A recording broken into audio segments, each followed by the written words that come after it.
Bonjour à tous. L'image, on la connaît tous, hein, cette fameuse double hélice d'ADN, l'icône de la vie. Oui, elle est partout. Mais voilà, derrière cette structure si élégante, il y a une histoire humaine assez incroyable. Ah, ça oui. Faite de génie, bien sûr, mais aussi de rivalité, d'ambition, de malentendus, de chance aussi, beaucoup de chance. Exactement. Aujourd'hui, on plonge dans cette histoire via un livre fascinant et, disons-le, controversé, La double hélice de James Watson. Hmm. On va s'appuyer sur des extraits du livre original, mais surtout sur une super édition annotée et illustrée. Oui, celle de Gannet et Witkowski. Elle est essentielle. Exactement. Elle apporte un éclairage différent grâce à des lettres de l'époque de Watson, Crick, Wilkins, Franklin. Des documents, des témoignages plus tardifs. Tout à fait. Notre but, c'est d'aller voir derrière le récit scientifique, de comprendre toute la complexité humaine de cette découverte, en confrontant le point de vue très personnel de Watson avec d'autres voix, d'autres faits. C'est ça. Parce que la double hélice, c'est pas du tout une publication scientifique classique. Watson l'a écrit comme un roman presque. Oui, un peu un polar scientifique. Voilà, c'est très centré sur lui, ses impressions, ses émotions, ses jugements parfois un peu rapides. Il le dit lui-même d'ailleurs. Il parle d'impression plutôt que de faits historiques. Voilà, c'est ce qui a fait son succès fou en 68, mais aussi sa réputation un peu sulfureuse. Bragg, le patron du labo, le comparait au journal de Pepys pour sa franchise. Ah oui, carrément. Oui, et l'intérêt de l'édition annotée, c'est justement ça. Elle prend le récit de Watson et hop, elle ajoute d'autres voix. Elle met en perspective. Exactement. Par exemple, Watson décrit une réunion d'une certaine façon, et puis l'annotation cite une lettre de Crick écrite le lendemain, qui donne une version différente. D'accord. Ça permet vraiment de nuancer. Oui, ça enrichit énormément l'analyse. Bon, alors, plantons le décor. On est au début des années 50, en Angleterre. La guerre est finie, la science est en pleine ébullition. Mhm. Deux grands centres s'intéressent aux molécules du vivant. D'abord Cambridge, le fameux Cavendish Laboratory, Le labo de Bragg. voilà, dirigé par Sir Lawrence Bragg, prix Nobel. Là-bas, ils sont plutôt branchés protéines, avec Max Perutz, John Kendrew. Des pointures. Et il y a aussi Francis Crick, un physicien brillant, un peu plus âgé, qui cherche encore sa thèse, mais qui a des idées plein la tête. Un théoricien surtout. Oui. Et l'autre pôle important, C'est King's College, à Londres. Là, c'est différent. L'ADN est déjà sur le radar grâce à Maurice Wilkins. d'accord. Lui aussi est un physicien qui s'est mis à la biophysique. Il utilise la diffraction des rayons X pour voir la structure de l'ADN. Et c'est là qu'arrive Rosalind Franklin. Exactement. Une cristallographe très très douée, déjà confirmée, recrutée spécifiquement pour l'ADN. Mais leur collaboration, ça ne se passe pas très bien, c'est ça? Non, ça tourne vite au vinaigre. Apparemment, il y a eu un gros malentendu dès le départ sur leur rôle.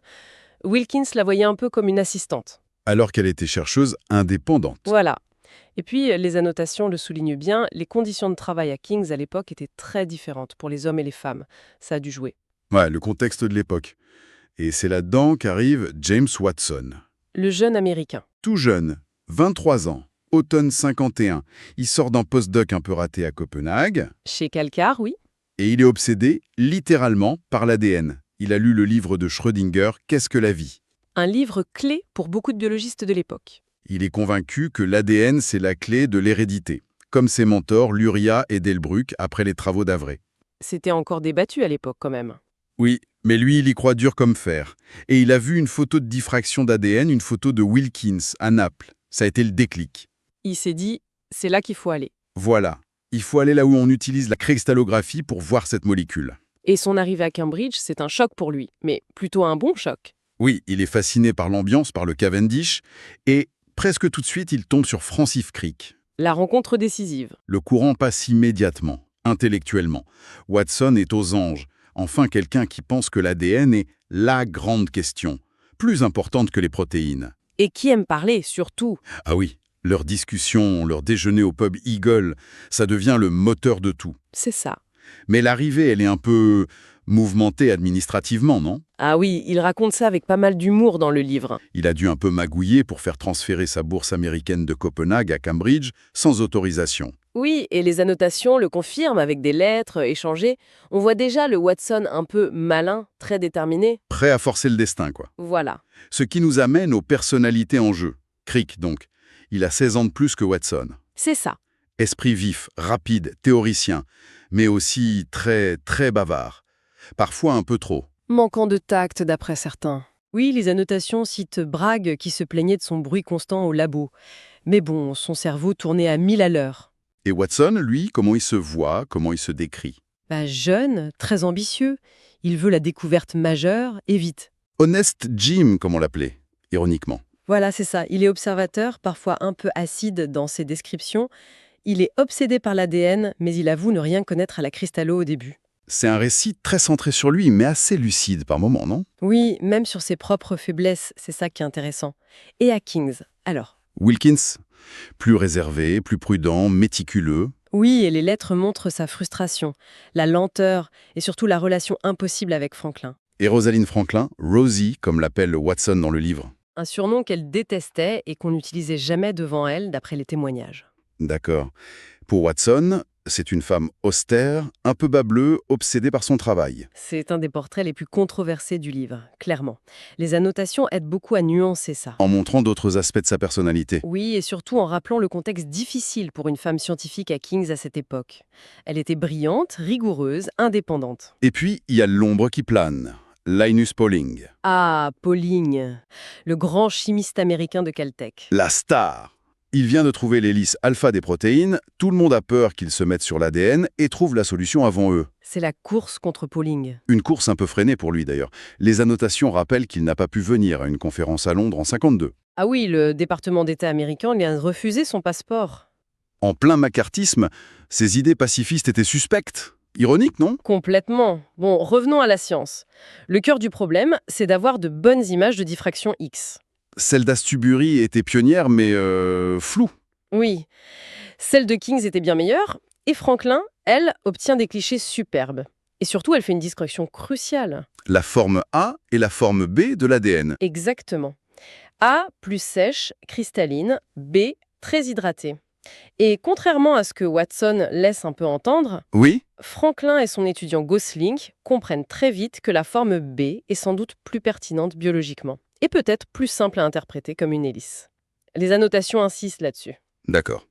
Et fort d'infos glanées ou mal comprises lors d'un séminaire de Franklin, À l'automne 51, oui, Crick et Watson se lancent.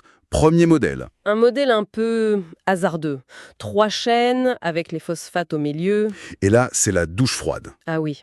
Franklin et Gosling viennent le voir à Cambridge et ils le démolissent en 5 minutes. Pourquoi? Erreur de base. Pas assez de place pour l'eau. Ça contredit directement les données de Kings. Grosse humiliation. Et conséquence? Blaggs intervient. Discussion avec le directeur de Kings. Et ordre est donné à Watson et Crick. Stop.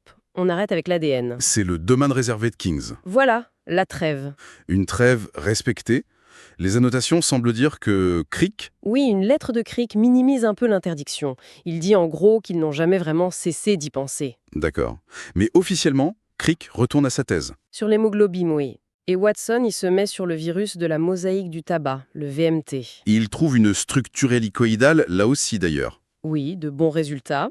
Il s'intéresse aussi à la génétique des bactéries, mais l'ADN reste derrière, dans un coin de leur tête. Jusqu'au coup de théâtre début 53. L'erreur de Pauling. Le grand Pauling qui se trompe. Et pas qu'un peu. Peter Pauling, son fils, est étudiant à Cambridge. Il reçoit un manuscrit de son père, un modèle pour l'ADN. Watson met la main dessus.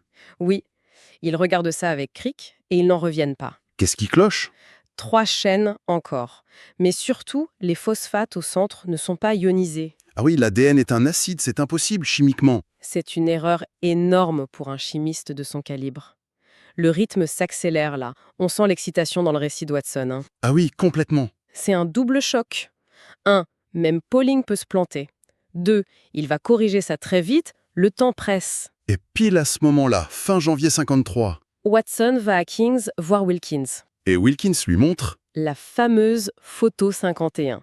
Un cliché de diffraction de la forme B, prise par Franklin et Gosling des mois plus tôt. Et pour Watson, c'est une révélation. Ce X au milieu. Oui, ça crie hélice pour qui sait lire une image de diffraction. Mais là aussi, les annotations posent question. Sur la façon dont Watson obtient la photo. Oui, il présente ça comme si Wilkins l'a montré un peu par hasard. Mais d'autres sources suggèrent que Franklin était sur le départ de Kings. Et que Wilkins se sentait peut-être plus libre de partager des données du labo. C'est une possibilité. une des zones d'ombre que les sources croisées aident à explorer. En tout cas, avec cette preuve visuelle de l'hélice et l'erreur de Pauling. Ça leur donne le feu vert. Ils retournent voir Bragg. Et cette fois, Bragg dit oui. Oui. Il les autorise à construire un nouveau modèle. Wilkins donne aussi son accord. Mi-soulagé, mi-résigné peut-être. La course reprend à Cambridge. Ok, donc maintenant ils savent, c'est une hélice. Probablement 2 chaînes, squelette sucre-phosphate à l'extérieur. Ce que les données de Franklin suggéraient fortement d'ailleurs. La question devient, comment on met les bases A, T, G, C au milieu pour que ça tienne et que ce soit régulier? C'est le nœud du problème. Et là, il y a les règles de Chargaff. A égale T, G égale C. Mais personne ne sait pourquoi. Exact. Watson essaie d'abord d'apparier les bases identiques. A avec A, T avec T. Ça ne marche pas. Non, les dimensions collent pas. Et c'est là qu'intervient, Jerry Donoghue. exactement, le chimiste américain qui partage leur bureau à un expert des liaisons hydrogènes. Et il leur dit quoi? Il fait une remarque cruciale à Watson. Les schémas des bases dans les bouquins de chimie sont faux. Ah bon? Il montre la forme énol, mais en réalité, c'est la forme céto qui domine, Une correction technique, mais mais qui change tout. Parce que les possibilités de faire des liaisons hydrogènes ne sont plus les mêmes avec la forme céto. Et là, Watson se met à jouer avec des modèles en carton. Oui, il manipule les formes des bases. Et soudain, Eureka, Il voit quoi? il réalise qu'une paire adénine-thymine-AT avec 2 liaisons hydrogènes a exactement la même forme et la même taille qu'une paire guanine-cytosine-GC avec 3 liaisons hydrogènes. Incroyable, la simplicité du truc. C'est génialement simple, oui. Et ça explique tout d'un coup. Les règles de Chargaff. A s'apparie avec T, G avec C. Donc A égale T et G égale C. Exactement. Et comme on met toujours une base longue, purine A ou G, avec une courte pyrimidine T ou C, les barreaux de l'échelle ont la même largeur. La structure est régulière. C'est plus que régulier, ça a un sens profond. Ça explique la structure, Chargaff, mais ça suggère aussi tout de suite comment l'ADN peut se copier. Ah oui, la complémentarité des bases. Voilà. Si on sépare les 2 brins, chacun peut servir de modèle pour refaire l'autre. C'est la clé de la réplication, de l'hérédité. La fameuse phrase dans leur article de Nature Il ne nous a pas échappé que cet appariement spécifique. suggère un mécanisme de copie possible, un sommet de l'euphémisme. Absolument. Fin février, début mars 53, ils bossent comme des fous pour construire le modèle détaillé. Avec les tiges et les monométalliques, oui. Il vérifie tout, les angles, les distances. Et ils confirment que les chaînes sont antiparallèles, tête bêche. C'est ça. Et c'est à ce moment-là que Crick aurait lancé au pub Eagle, On a trouvé le secret de la vie. la fameuse phrase. Les annotations précisent que c'est surtout basé sur le souvenir de Watson, mais bon, l'anecdote est restée. Et la publication, ça va très vite. Très vite. Wilkins est informé, il est apparemment ravi. Franklin aussi accepte le modèle, elle voit qu'il colle parfaitement avec ses données de la forme B. Donc, accord pour publier ensemble dans Nature. Oui, c'est crucial. Pas un, mais 3 articles qui sortent en même temps le 25 avril 1953. Watson et Crick pour le modèle, Wilkins et son équipe pour les données X générales. et Franklin et Gosling pour leurs données spécifiques sur la forme B et la position des phosphates. Voilà, un tir groupé en quelque sorte. Même Pauling, qui passe à Cambridge peu après, voit le modèle et reconnaît sa justesse. Beau joueur. Oui. 15 ans plus tard, en 68, quand Watson publie La double hélice, ça remet de l'huile sur le feu.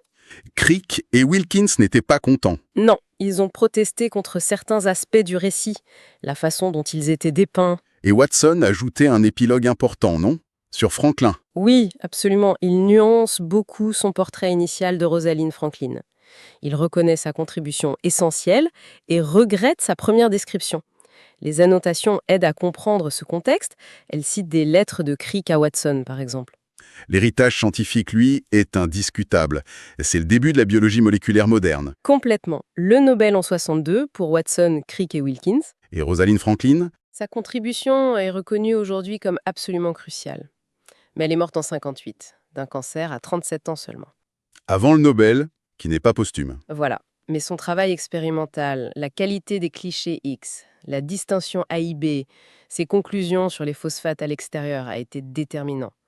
Watson le dit dans l'épilogue, même si ça n'efface pas les questions sur l'accès à ces données. Bon, pour résumer un peu cette exploration, cette histoire de la double hélice, vue par Watson et éclairée par les annotations, c'est moins une belle histoire scientifique bien lisse qu'une aventure humaine, complexe. Très complexe, oui. Un mélange de génie, de compétition, de chance, de collaboration difficile, de forte personnalité. Tout ça à la fois. Et le récit de Watson, justement parce qu'il est si subjectif et qu'on peut maintenant le croiser avec d'autres voix, il donne un aperçu assez rare, parfois dérangeant, des coulisses de la science. Oui, on voit l'importance des discussions informelles, des intuitions, mais aussi des tensions, des ambitions personnelles. Ça joue un rôle énorme. Tout à fait. Et ça pose une question plus générale, je trouve, sur comment on raconte l'histoire des sciences. C'est-à-dire, Quelle place on donne à ces récits personnels, même quand ils sont aussi partiaux que celui de Watson? Est-ce qu'ils sont nécessaires pour comprendre l'humain derrière la science, ou est-ce qu'ils nous empêchent d'avoir une vision objective? bonne question. Et puis plus profondément, peut-être, la compétition, l'ambition personnelle qu'on voit si bien ici, comment ça interagit avec la recherche de vérité? Est-ce que c'est un moteur indispensable ou est-ce que ça peut aussi parfois dévier un peu le processus scientifique idéal? Vaste question. De quoi réfléchir en effet. Merci beaucoup d'avoir suivi avec nous cette plongée dans les sources autour de la double hélice. Une histoire fascinante. Assurément. L'ADN n'a pas fini de nous étonner et les histoires humaines derrière les grandes découvertes non plus.